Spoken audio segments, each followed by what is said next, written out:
Okay, let's do some of these covalent bonds using our Lewis dot structures. Now, really, what I want to know is, or what I want you to be able to see, is that we have this one and this one are going to be able to bond together.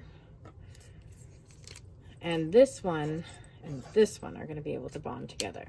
So there are going to be one set of bonds here and one set of bonds here. So all I want you to be able to do, and you don't have to be able to do double bonds in grade 9, this is just showing you an example, is that you need to be able to know that there is going to be 2 bonds between oxygen when it's on its own. The next one is much more grade 9 level because it's all single bonds. So what you're going to know is that this one can bond with this one. And then what you're going to need to do is bring in another hydrogen with a bond here so that those 2 can bond. And then you're going to need to bring another hydrogen in over here so that those 2 can bond.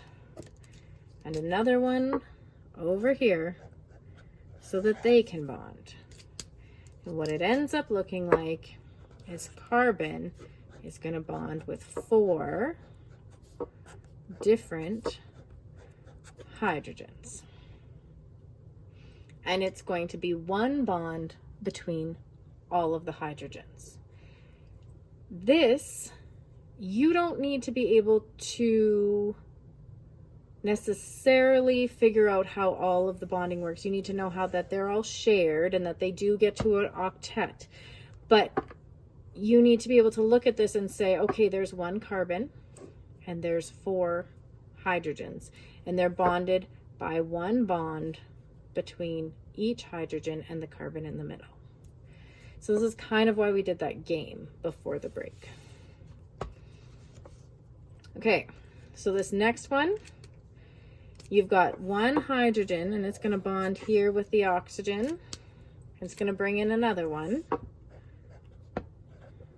and it's going to bond. So that's going to make our H2O.